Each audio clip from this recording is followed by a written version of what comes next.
जंगल में मिंटी चिड़िया अपने बेटे हरिया तोते के साथ रहा करती थी। उसके पति को गुजरे कई महीने हो चुके थे, जिसके बाद से घर की सारी जिम्मेदारी मिंटी चिड़िया पर आ गई। हरिया तोते, चल अब जल्दी से उठ जा और आज खेत की रखवाली अच्छे से करना। कल भी खेत से बहुत सारी सब्जियां तोड़कर कोई ले गया था। हाँ, उठ रहा हूँ। आपने सब्जियां तोड़ ली या नहीं? मैं बहुत जल्दी उठ जाती हूँ और सारे काम कर लेती हूँ। तू ही पता नहीं इतना कामचोर कैसे हो गया। मैं तो अब सब्जी बेचने भी जा रही हूँ। ठीक है, आप जाओ, मैं भी उठता हूँ। अच्छा, तो तू नहीं उठेगा? देख तो जरा कौन आया है। कौन आया है? मिट्ठू मियाँ आए हैं। क्या मिट्ठू चाचा आए हैं? अभी आता हूँ। हरिया तोता फौरन उठ जाता है और बाहर आता है। माँ, मिट्ठू चाचा तो कहीं नहीं दिख रहे। हाँ, तो और क्या करती, तुझे उठाना था और तुझे उठाने के लिए तेरे मिट्ठू चाचा का सहारा लेना पड़ा। तू सिर्फ उन्हीं की तो बात मानता है। क्या माँ, आप भी ना। चल अब सब्जियों की रखवाली करना, मैं सब्जी बेचने जा रही हूँ। मिंटी चिड़िया खेती करती थी और सब्जियाँ उगाया करती थी और बाजार ले जाकर बेचा करती थी। मिंटी चिड़िया का बेटा हरिया तोता पड़ोस वाले मिट्ठू चचा से बहुत घुला मिला हुआ था। आइए आइए भाई जी, बहन जी, ताजी ताजी सब्जी ले लीजिए। कैसी है मिंटू चिड़िया? 2 किलो सब्जी दे दे। जी अभी देती हूँ। भगवान की कृपा से सब ठीक चल रहा है। चल अच्छा है। सब कुछ ठीक चल रहा था, तभी अचानक आकाश में काले बादल छा जाते हैं और तेज बारिश होने लगती है। हे भगवान, बारिश तो रुक ही नहीं रही। अगर ऐसे ही लगातार बारिश होती रही तो मेरी तो सारी सब्जियां पानी में डूबकर खराब हो जाएंगी। मिंटी चिड़िया की सारी तैयार सब्जियों की फसल पानी में डूबकर खराब हो जाती है। हे भगवान, ये क्या हो गया? एक ही तो सहारा था जिससे कमाई होती थी, अब तो वो भी नहीं बच पाया। अब मैं क्या करूँगी? कई दिनों तक बारिश होती रहती है। मिंटी चिड़िया के पास कुछ भी खाने को नहीं बचा था जिससे वो अपना और अपने बेटे का पेट पाल सके। माँ, अब क्या होगा? क्या अब हम हमेशा भूखे ही रहेंगे? अरे नहीं बेटा, ऐसा मत बोलो, ऐसा कुछ भी नहीं होगा। मिंटी चिड़िया और हरिया तोता दोनों भूख से तड़प रहे थे। तभी मिट्ठू मियाँ कुछ खाने को लेकर आता है। लीजिए, खा लीजिए, पेट भर जाएगा। नहीं नहीं, अगर हम ये खा जाएंगे तो आप क्या खाएंगे? मैंने खा लिया है, ये तो आप दोनों के लिए लेकर आया हूँ। ये लीजिए। आपका बहुत बहुत धन्यवाद मिट्ठू चाचा, आप बहुत अच्छे हैं। दोनों कई दिनों बाद भोजन करते हैं। बारिश रुक जाती है, लेकिन मिंटी चिड़िया की सारी सब्जियां खराब हो गई थी। अब इतनी जल्दी कौन सा नया काम शुरू करूं? कुछ समझ में नहीं आ रहा।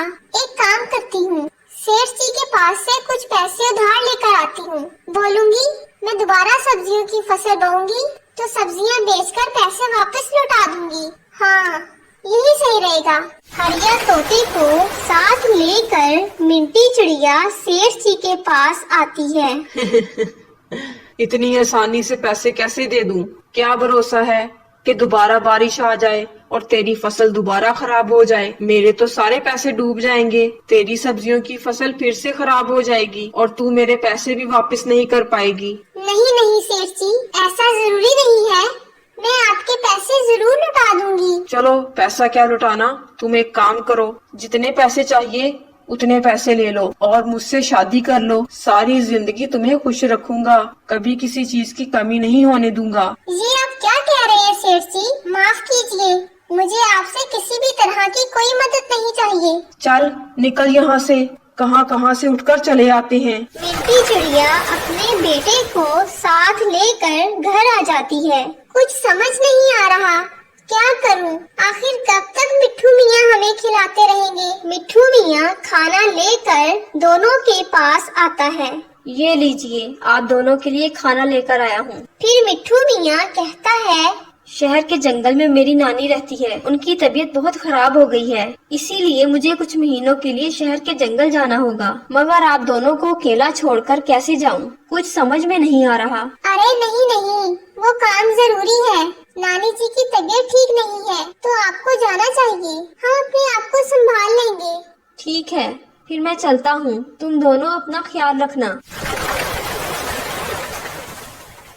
फिर दोनों माँ बेटा खाना खाते हैं। मिट्ठू मियाँ शहर के जंगल चला जाता है। मिट्ठू मियाँ के जाने के बाद मिंटी चिड़िया और हरिया तोते को खाने के लिए कुछ भी नहीं मिल पाता। अपने खेत में जाकर देखती हूँ, कहीं कुछ होगा, कोई थोड़ी बहुत सब्जी मिलेगी तो वही पका दूंगी और हरिया को खिला दूंगी। मिंटी चिड़िया अपने सब्जियों के खेत में जाती है। वो खेत से सब्जी ढूंढने लगती है। तभी उसे एक टमाटर मिलता है। ये तो एक ही ठीक टमाटर है, बाकी सारे टमाटर तो खराब है। इस एक टमाटर से क्या होगा? तो टमाटर से आवाज आती है, मैं एक टमाटर हूँ और सिर्फ एक ही काफी हूँ। मतलब?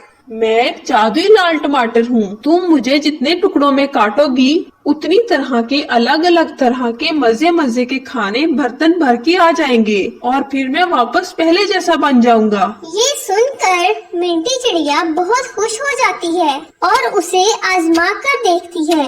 वो जादुई टमाटर को टुकड़ों में काटती है। टमाटर को टुकड़ों में काटते ही अलग अलग प्रकार के मजे मजे के खाने वहाँ आ जाते हैं और जादुई टमाटर वापस पहले जैसा हो जाता है।